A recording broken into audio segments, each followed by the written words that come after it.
Hi hello नमस्कार प्रेक्षकांनो, स्वागत आहे तुम्हा सगळ्यांचं आजच्या आपल्या छानशा व्हिडिओमध्ये. तर प्रेक्षकांनो, घरोघरी मातीच्या चुली या मालिकेमध्ये खूपच जबरदस्त असं वळण आलेलं आहे.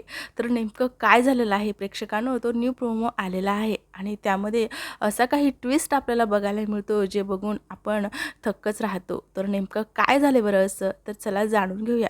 तर प्रेक्षकांनो, आता इथे सतत मला वाचवा, मला जेलमध्ये नाही राहायचे असं म्हणणारी शर्वरी ही स्वतःच्या तोंडूनच कबूल करते की तिने तिच्या नवऱ्याचा खून केला आहे. तर असं काही प्रेक्षकांनो येणाऱ्या प्रोमोमध्ये आपल्याला बघायला मिळतं. आता इथे जानकी हे शर्वरीला भेटायला आलेली असते, तेव्हा पोलीस हे आता जे कर्मचारी असतात ते आता इथे शर्वरीला लॉकअपमधनं बाहेर आणते. तिला बोलतात, तुझ्याशी भेटायला कोणतरी आलंय, चल, असं बोलून तिला बाहेर आणलेलं असतं त्यांनी. आता ते तिला एका खुर्चीवर बसवतात आणि तेव्हा शर्वरीच्या डोक्यामध्ये भलताच काही गोंधळ सुरू असतो. ती आता स्वतःला संपवण्याचा विचार करत असते. ती आता त्या पोलीसजवळ जी काही बंदूक असते ती पटकन त्यांच्या खिशातली ती काढून घेते आणि स्वतःच्या डोक्यावर ठेवते आणि बोलते, तुम्ही जर माझ्याजवळ येण्याचा प्रयत्न केला तर मी स्वतःला गोळी मारून घेईन, असं काही ती आता इथे ओरडतच त्यांना बोलत असते. आणि तेव्हा दुसरीकडनं जानकी आणि अवंतिका हे आलेल्या असतात.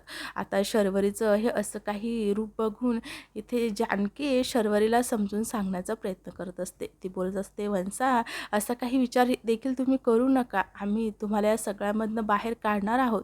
तुम्ही थोडंसं दम धरा, थोडीशी शांतता राखा, असं काही करू नका, स्वतःला काही इजा पोहोचून घेऊ नका, असं काही जानकी तिला बोलत असते. पण मात्र शर्वरी ही काय या मनस्थितीमध्ये नसते.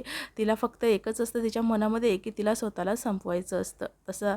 तशाच पद्धतीने तिने काही ती बंदूक स्वतःवर ताणलेली असते आणि ती बोलत असते, नाही, मला कोणाचंच ऐकायचं नाही, मला आता माझा जीव द्यायचा आहे. तेव्हा पुन्हा जानकी बोलते, वंसा, तुम्ही असं का करताय? पण आम्ही तुम्हाला बोलतोय ना की आम्ही तुम्हाला या सगळ्यामधनं बाहेर काढणार आहोत, तुम्ही नका असा विचार करू. आणि तेव्हाच आता इकडनं असं काही जानकी शर्वरीला बोलण्यामध्ये गुंतवून ठेवते आणि तेवढ्यातच ती पोलिशीन आता पटकन शर्वरीला चकमा देतच तिच्या हातातली ती बंदूक घेते आणि स्वतःजवळ ठेवते. आता पुढे आणखी देखील त्यांनी असं दृश्य दाखवले आहे, जेव्हा ती पोलिशीन तिकडनं जाते तेव्हा शर्वरी, अवंतिका आणि जानकी ह्या तिघी असतात. तेव्हा जानकी शर्वरीला समजून सांगण्याचा प्रयत्न करत असते, वंसा, असे तुम्ही भलतेसे विचार मनात का आणताय? आम्ही तुम्हाला सोडवणार आहोत ना, तरी देखील तुम्ही असे विचार तुमच्या मनात का आणतायत? तेव्हा शर्वरी बोलते की तुम्ही कसे सोडवणार आहात मला?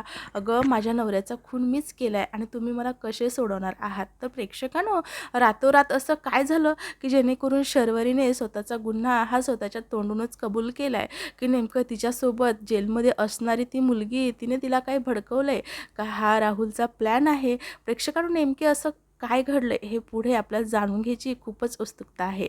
तर अशाच नवनवीन अपडेट जाणून घेण्यासाठी आपल्या चॅनलला मात्र नक्की सबस्क्राईब करा. भेटूया छानशा पुढच्या व्हिडिओमध्ये.